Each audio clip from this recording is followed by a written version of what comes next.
हमारे पास नित्यानंद राय जी पहले से आ रहे हैं, इसका ये मतलब नहीं कि हम नाराज हैं, कहीं कोई नाराजगी नहीं है, हम लोग इंटैक्ट हैं, एक साथ हैं एनडीए के साथ। कम में भी हम लोग गुजारा कर लेते हैं। मतलब ये नहीं दिया भी जाएगा तब पर भी आप लोग कोई नाराजगी नहीं रहेगी। ऐसी कोई बात नहीं है, कोई नाराजगी नहीं। सीट लड़े ये हमने बोला है और एक स्वाभाविक मांग भी हमारे कार्यकर्ताओं का, मैं उनका समर्थन करता हूँ।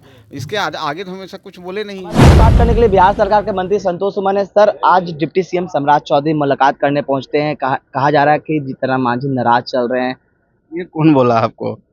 ऐसी तो कोई खबर है नहीं हमारे पास कि जीतनराम मांझी जी नाराज चल रहे हैं। सम्राट चौधरी जी जरूरी नहीं है कि डिप्टी सीएम के नाते ही यहाँ आते हैं। सम्राट चौधरी जी से हम लोग का बहुत पुराना लगाव है और उनके पिताजी हमारी पार्टी जब बनी है तो प्रथम प्रदेश प्रभाव माने प्रदेश अध्यक्ष बने हैं और एक अलग संबंध है। तो मेरे पिताजी से मिलने आए हैं और मिल करके बातें हैं, जो सामाजिक तौर पर भी जो बातें होती है वो बातें हुई है और भी बहुत अपनत बातें हुई है। बाकी बातें जो एनडीए को कैसे हम 40 के 40 सीट जिता सके, कैसे हमारी रणनीति होगी, कैसे हम आगे का कार्य करेंगे, इन सब बातें पर चर्चा हुई है।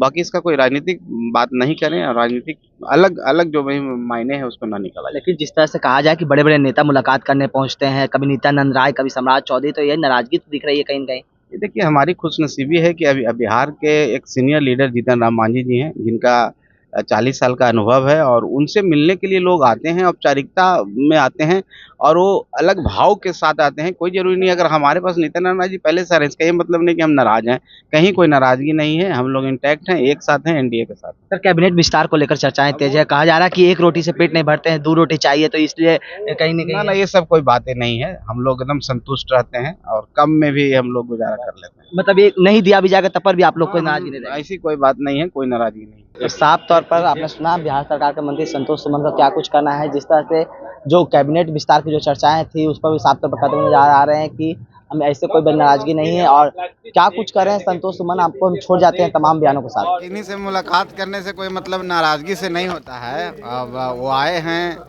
हम लोग एनडीए घटक के नेता हैं और उस नाते आदरणीय श्री जीतनराम मांझी से मिलने आए थे। बाकी कोई नाराजगी नहीं है। आगे की रणनीति पर चर्चा हुई और 40 सीट कैसे हम लोग जीते हैं इस पर चर्चा हुई है। बार-बार आ रहे हैं, कभी नित्यानंद राय आ रहे हैं, कभी सम्राट चौधरी आ रहे हैं, लगातार एनडीए नेताओं के बड़े लोगों का। अब देखिए, आदरणीय जीतनराम मांझी जी का 40 साल का कैरियर है, सब लोग आते हैं। एक जरूरी नहीं है कि सिर्फ सीट पर ही बात करने आते हों, चाहे कोई और बात करने आते हैं। बहुत सारी ऐसी बात है जो आते हैं और अभी नहीं आ रहे हैं। नित्यानंद राय जी तो हमेशा आ रहे हैं, जब से हम लोग एनडीए में आए तब से आना जाना उनका लगा हुआ है। इसका कोई मतलब नहीं निकालिए। हम आपको एक ही बात कहना चाहते हैं कि हम एनडीए के साथ हैं और जब एनडीए के साथ हैं तो अनकंडीशनल हम लोग साथ में हैं। कोई मैटर नहीं रहता है क्या होना है नहीं होना है।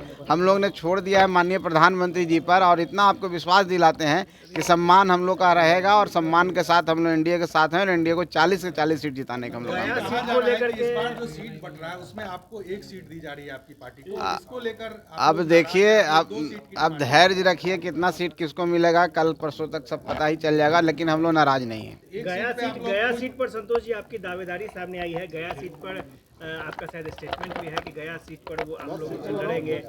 देखिए, गया सीट पर हमने ये बोला कि हमारी शुरुआत गया से हुई है। गया हमारी कर्म भूमि है तो हमारे कार्यकर्ता चाहते हैं कि गया सीट लड़े, ये हमने बोला है और एक स्वाभाविक मांग भी हमारे कार्यकर्ताओं का, मैं उनका समर्थन करता हूँ।